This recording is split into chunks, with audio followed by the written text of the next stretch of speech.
اس کے بعد 30 سے 40 تک کی جو دہائی تھی اس میں کیا ہوا؟ اس کے بعد گزارے تھے کچھ سال تلاش ذات کے اندر، اس کے بعد کچھ سال ایسے گزارے تھے جس میں تلاش ذات کی، سیلف ڈیولپمنٹ کے اندر مصروف ہو گیا، اپنی ذات کو سمجھنے میں کون ہوں، ایگزسٹینشل کویسچنس کا جواب دینے لگ گیا، ڈھونڈنے لگ گیا کہ میں ہوں کون، کہاں سے آیا ہوں، کہاں جا رہا ہوں، آخر اللہ کے اور میرے رشتے کے درمیان حقیقت کیا ہے، میں ہوں کیا، اندر سے کیا ہوں، میرا قلب کیا ہے، میرا نفس کیا ہے۔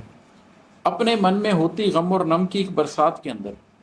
پھر وہ جو ایک دفعہ میں ٹوٹا اور پورا اپنی تشکیل نو کی، اپنی ذات کو، پچھلی ذات کو مٹا دیا اور اس کی جگہ ایک نئی ذات کی تخلیق کی، اس کے جو غم اور نم کی ایک برسات تھی، بہت سے غموں سے گزرا، بہت سے آنسوؤں سے گزرا، اور اس برسات سے گزرنے کے بعد اگلی منزل پہ پہنچا، خرد کی گہری بات کے اندر، جنوں کی لمبی رات کے اندر کوگنیٹیولی جس طریقے سے دنیا کو سمجھا، دنیا کے علوم کو سمجھا، سائیکالوجی کو سمجھا، انتھروپولوجی کو سمجھا، ہسٹری کو سمجھا، یہ سمجھا کہ پوسٹ ماڈرنزم کیا ہے، اسلامک اسکیتالوجی کو سمجھا، شعوری طور پر اللہ کی اس کائنات کو، یہ ٹائم اینڈ اسپیس کا کھیل ہے کیا، اس کو سمجھنے کی مکمل کوشش کی، تو خرد کی گہری بات کے اندر کچھ سال گزارے، جنوں کی لمبی رات کے اندر، اور پھر یہ سب کچھ کرتے ہوئے دل میں ایک جنون بھی تھا کہ ہاں میں یہ پڑھ بھی رہا ہوں، سمجھ بھی رہا ہوں، کوگنیٹیولی انڈرسٹینڈ کرنے کی بھی کوشش کر رہا ہوں، زندگی میں اپنا مقام بھی جاننے کی کوشش کر رہا ہوں، چاہتا ہوں کہ مجھے پتہ لگ جائے کہ میں کون ہوں، کیا ہوں، میرا مقصد کیا ہے، لیکن اس کے ساتھ ایک جنون بھی تھا جو راتوں کو سونے نہیں دیتا تھا، ایک تلاش بھی تھی کہ ہاں اس رشتے کو مزید اچھا کرنا، اکثر رب اور بندے کے رشتے کی توجیحات کے اندر، اور آخر میں آ کر اس مقام پر کہ اللہ ہے کون، میں ہوں کون، اور اللہ اور میرا رشتہ کیا ہے، اور اس رشتے کی توجیحات کیا ہیں، لاجکس کیا ہیں، اس رشتے کے پیچھے اساس کیا ہے،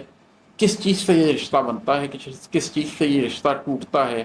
کیا چیز اس رشتے کو خراب کرتی ہے، کیا چیز اس رشتے میں ابھار دیتی ہے، قلب کا کھیل کیا ہوتا ہے، قلب میں آنے والی روشنی کا کھیل کیا ہوتا ہے، نفس کیا کھیل کھیل رہا ہوتا ہے۔ تو 30 برس کی عمر تک میں اللہ کے آگے جھک تو گیا تھا، لیکن وہ معنویت بھی پیدا نہیں ہوئی تھی، وہ معنویت پھر 30 سے 40 کے درمیان پیدا ہوئی، کچھ سال تلاش ذات میں گزارے، اس کے بعد گزارے تھے کچھ سال تلاش ذات کے اندر، اپنے من میں ہوتی غم اور نم کی ایک برسات کے اندر، خرد کی گہری بات کے اندر، جنوں کی لمبی رات کے اندر، اکثر رب اور بندے کے رشتے کی توجیحات کے اندر، آج حقیقت جان چکا ہوں،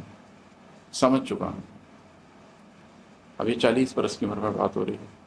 آج حقیقت جان چکا ہوں، سمجھ چکا ہوں، چہرے، قصے، لوگ، محبت، رشتے، ناطے، خواہش، راحت، دنیا داری، عزت، ذلت، دل کی حالت، سوچ کی وحشت، وقت کے ساتھ بدل جاتے ہیں، سارے موسم ڈھل جاتے ہیں،